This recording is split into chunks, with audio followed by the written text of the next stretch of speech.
போதகர் சொல்லுவாங்க, எல்லாவற்றிலேயும் இன்னும் சொல்ல போனால் அவர்கள் நம்ம பாஸ்டர் இப்போ நம்ம மத்தியில் இல்லை, ஆனால் அவங்க சொன்னதான வார்த்தைகள் நம்ம எல்லா உள்ளங்களையும் இருக்கிறது. கர்த்தருக்கு ஸ்தோத்திரம் உண்டாதாக. நம்ம எப்படி உற்சாகப்படுத்தணும், நமக்கு எப்படி தைரியத்தை சொல்லணும், எப்படியெல்லாம் நாம் ஜெயிக்கத்தக்கதாக என்னென்ன பிரயாசம் எடுக்க வேணுமோ எல்லா விதமான ஆலோசனைகளையும் அவர்கள் நமக்கு கற்று தந்திருக்கிறார்கள். கர்த்தருக்கு ஸ்தோத்திரம். அதிலும் விசேஷமாக இந்த வருஷம் துவங்கத்தில் இருந்தே ஒவ்வொரு குடும்பத்திற்கும் பெற்றோர் எப்படி காணப்பட வேண்டும், பிள்ளைகள் எப்படி காணப்பட வேண்டும், அது மருமக்கள்மார் எப்படி இருக்க வேண்டும், மாமியார் மாமனார் எப்படி இருக்க வேண்டும், இப்படி சகல விதமான ஆலோசனைகளையும் அவர்கள் சொல்லிக்கொண்டே வந்தார்கள். கர்த்தருக்கு ஸ்தோத்திரம் உண்டாதாக. இது எல்லாவற்றையும் ஒன்றொன்றாக நாம் யோசித்து பார்க்கும்போது அவர்களுடைய முடிவின் நாட்களை அவர்கள் அறிந்திருந்தார்கள். கர்த்தருக்கு ஸ்தோத்திரம் உண்டாதாக. இன்னும் சொல்ல போனால் மகன் சாட்சி சொன்னது போல அவன் இந்த கர்த்தருடைய சன்னிதானத்திலே வந்து நிற்கும்படியாக நாங்கள் அதிகமாக நிறைய வருஷமாக நாங்கள் ஜெபித்து கொண்டே இருந்தோம். அதுவும் அவன்கிட்டையும் அதிகமாக பேசிக்கொண்டே தான் இருந்தோம். கர்த்தருக்கு ஸ்தோத்திரம் உண்டாதாக.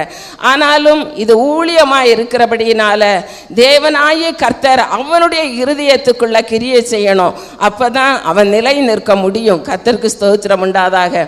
ஆனால் அவங்க தைரியமாக இருந்தாங்க. கடைசியில் இந்த வருஷம் துவங்கத்திலேருந்தே அவங்க தைரியமாக இருந்தாங்க. எனக்குள்ளதான் அப்போ எனக்கு ஒரு சந்தேகம் வரும், இவன் இப்படி இன்னும் சரியானபடி வரலையேன்னு சந்தேகம் வரும். கர்த்தருக்கு ஸ்தோத்திரம்.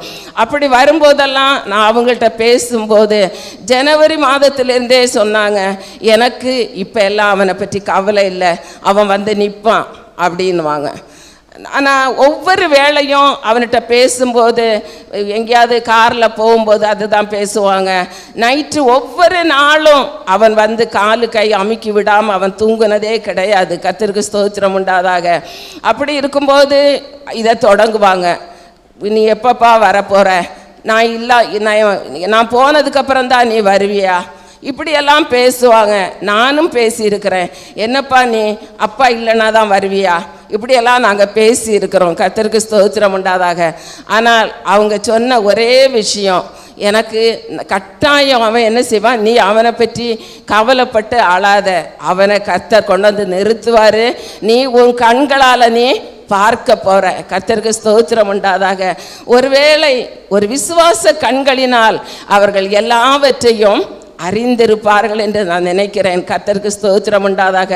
ஏனென்றால் மரணத்தை பற்றி கூட என்கிட்ட சொல்லிகிட்டே தான் இருந்தாங்க. கர்த்தருக்கு ஸ்தோத்திரம் உண்டாதாக.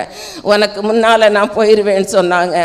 அது மட்டுமல்ல, ஊழியத்தை பார்க்கறதுக்கு என்னை இது பண்ணுறதுக்கு எல்லாவற்றிற்கும் நான் என்கிட்ட சொன்னாலும் எனக்கு அது மனசில் நான் அதை நினைக்கல. ஏன்னா நான் சொல்லும் போதெல்லாம் நான் சொல்லுவேன், ஏன்ப்பா இப்படி பேசுகிறீங்க, ஆண்டவர் உங்களை நல்லா தானே வச்சுருக்காங்க, ஏன் உங்களுக்கு இந்த நினைவு வருது, இப்படி தான் சொல்லிகிட்டே இருந்தேன். கர்த்தருக்கு ஸ்தோத்திரம்.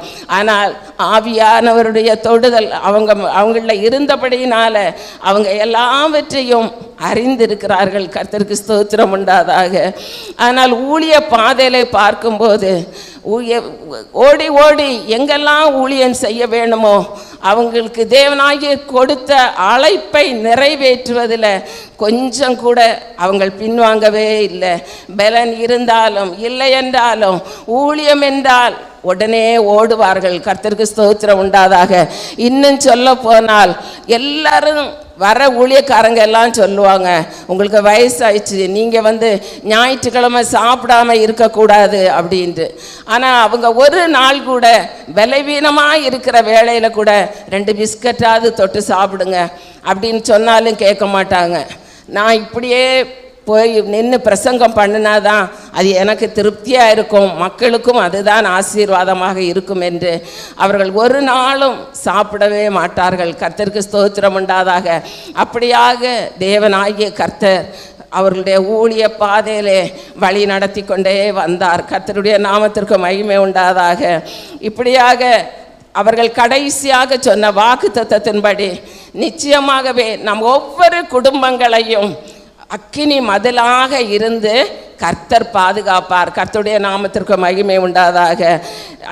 இன்னும் நாம் பார்ப்போமானால் இந்த வருஷத்தில் அநேகருடைய குடும்பங்களில் பலவிதமான வேதனைகள் என்று நமக்கு தெரியும். கர்த்தருக்கு ஸ்தோத்திரம் உண்டாதாக. ஆனால் நம்முடைய போதகர் சொன்னதான வார்த்தை என்ன தெரியுமா? ஒரு விசுவாச வார்த்தை. நாம் கர்த்தருடைய சமூகத்தில், நாம் கர்த்தருடைய பிள்ளையானால் எந்த போராட்டம் வந்தாலும், எந்த வியாதிகள் வந்தாலும், நாம் எல்லாவற்றிலேயும் தைரியமாய் காணப்பட வேணும். நாம் ஜெயம் எடுக்க வேணும் என்பதுதான் அவர்களுடைய வாஞ்சையாய் காணப்பட்டது. கர்த்தருக்கு ஸ்தோத்திரம் உண்டாதாக. இப்பொழுது அவர்கள் சொன்னதான அந்த வார்த்தையை நாம் எல்லாரும் சேர்ந்து சொல்லலாமா? எந்த வசனம் என்றால், என் சத்துருவே எனக்கு விரோதமாக சந்தோஷப்படாத. அந்த வசனத்தை நாம் எல்லாரும் சேர்ந்து சொல்லலாமா? என் சத்துருவே எனக்கு விரோதமாக சந்தோஷப்படாதே, நான் விழுந்தாலும் எழுந்திருப்பேன். ஹல்லேலூயா, ஹல்லேலூயா. நாம் அப்படிப்பட்டதான அதே தைரியத்தில் நாம் நிற்க வேணும். கர்த்தருக்கு ஸ்தோத்திரம். ஏனென்றால் நம்மை வழி நடத்தின தம்முடைய மகன் தைரியமாய் காணப்பட்டார். கர்த்தருக்கு ஸ்தோத்திரம் உண்டாதாக. அவர்கள் கடைசி வரையிலேயும் அவர்களுடைய குரல் மாறவே இல்லை. கர்த்தருக்கு ஸ்தோத்திரம் உண்டாதாக. கண் பார்வையும் மங்கவே இல்லை. தேவனாகிய கர்த்தர் அவர்கள் எவ்வளவு நாள் வைத்திருந்தாரோ அத்தனை நாட்களும் அவர்கள் எந்த விதத்திலேயும் மனசோர்வு அடையக்கூடாது என்று அப்படிப்பட்டதான ஒரு வெங்கலம் போன்ற ஒரு குரல், சிங்கத்தை போன்ற ஒரு தைரியம். இந்த ஸ்டேஜில் அவங்க நின்னா அவங்களுடைய நடை, அவங்களுடைய எல்லா விதமான காரியங்களும் நம்மால் மறக்க முடியாது. கர்த்தருடைய நாமத்திற்கு மகிமை உண்டாதாக. அது உங்கள் ஒவ்வொருடைய உள்ளத்திலும் இருக்கும். ஏனென்றால் என்னிடத்துலேயே அநேகர் சொல்லி இருக்கிறாங்க, அவங்கள அந்த ஸ்டேஜில் அந்த முகத்தை பார்த்தால்தான் எங்களுக்கு திருப்தி இருக்கும் என்று. கர்த்தருக்கு ஸ்தோத்திரம் உண்டாதாக. ஆனால் இப்பொழுதோ கர்த்தருடைய சன்னிதானத்தில் அவர்கள் கர்த்தரோடு கூட ஒரு உட்காருகிறதான ஒரு ஸ்லாக்கியத்தை பெற்றிருக்கிறார்கள். ஆனால் நமக்கு காட்டின வழிகாட்டுதலின்படி தேவனாகிய கர்த்தர் நம் ஒவ்வொரு குடும்பங்களையும் வழி நடத்துவாராக. கர்த்தருடைய நாமத்திற்கு மகிமை உண்டாதாக. நாம் வாசிக்க கேட்ட வசனத்துக்கு நேராக போவோம். எரேமியாவின் புஸ்தகம் 30ஆம் அதிகாரம் 19, 20 வசனம் படிங்க. அவைகளிலிருந்து ஸ்தோத்திரமும் அவைகளிலிருந்து ஸ்தோத்திரமும் ஆடல் பாடலின் சத்தமும் புறப்படும். ஆடல் பாடலின் சத்தமும் புறப்படும். அவர்களை வர்த்திக்க பண்ணுவேன். அவர்களை வர்த்திக்க பண்ணுவேன். அவர்கள் குறுகி போவதில்லை. அவர்கள் குறுகி போவதில்லை. அவர்களை மகிமைப்படுத்துவேன். அவர்களை மகிமைப்படுத்துவேன். அவர்கள் சிறுமைப்படுவதில்லை. அவர்கள் சிறுமைப்படுவதில்லை. ஹல்லேலூயா. எந்த சூழ்நிலை வந்தாலும் தேவனாகிய கர்த்தர் நம்மை சிறுமைப்பட விட மாட்டார். ஹல்லேலூயா. ஏனென்றால் நாம் அப்படிப்பட்டதான ஒரு போதனையை நாம் போதிக்கப்பட்டிருக்கிறோம். கர்த்தருக்கு ஸ்தோத்திரம் உண்டாதாக. எத்தனை வேதனைகள் சோதனைகள் நம்முடைய வாழ்க்கையிலே காணப்பட்டாலும் கர்த்தர் நம்மை சிறுமைப்படுத்த அவர் விடவே மாட்டார். கர்த்தருக்கு ஸ்தோத்திரம் உண்டாதாக. அடுத்த வசனத்தை கூட படிங்க. அவர்கள் பிள்ளைகள் முன்போல் இருப்பார்கள். அவர்கள் பிள்ளைகள் முன்போல் இருப்பார்கள். அவர்கள் சபை எனக்கு முன்பாக திடப்படும். எனக்கு முன்பாக திடப்படும்.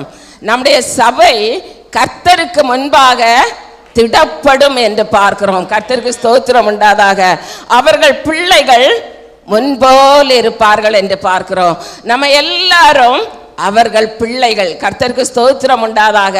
அப்படியானால் நம்ம எல்லாரும் முன்போல இருந்து நாம் இப்பொழுது மகன் சொன்ன சாட்சியை போல எல்லாரும் ஒத்துழைத்து, ஊழியக்காரர்களாக இருக்கலாம், விசுவாச மக்களாக இருக்கலாம், எல்லாருமே ஒரு ஒத்துழைப்பை கொடுத்து நாம் சேர்ந்து கர்த்தருடைய நாமத்தை மகிமைப்படுத்தி கொண்டே இருக்கிறோம். கர்த்தருக்கு ஸ்தோத்திரம் உண்டாதாக. நான் வாசித்த வசனத்தின்படி எனக்கு அவர்கள் சபை எனக்கு முன்பாக திடப்படும் என்று பார்க்கிறோம். கர்த்தருக்கு ஸ்தோத்திரம். அது மட்டுமல்ல, அவர் நம்மை சிறுமைப்பட விடமாட்டார் என்று பார்க்கிறோம். கர்த்தருடைய நாமம் மகிமைப்படுவதாக. எந்த விதத்திலும் கர்த்தர் நம்மை சிறுமைப்பட விடவே மாட்டார். கர்த்தருடைய நாமத்திற்கு மகிமை உண்டாதா.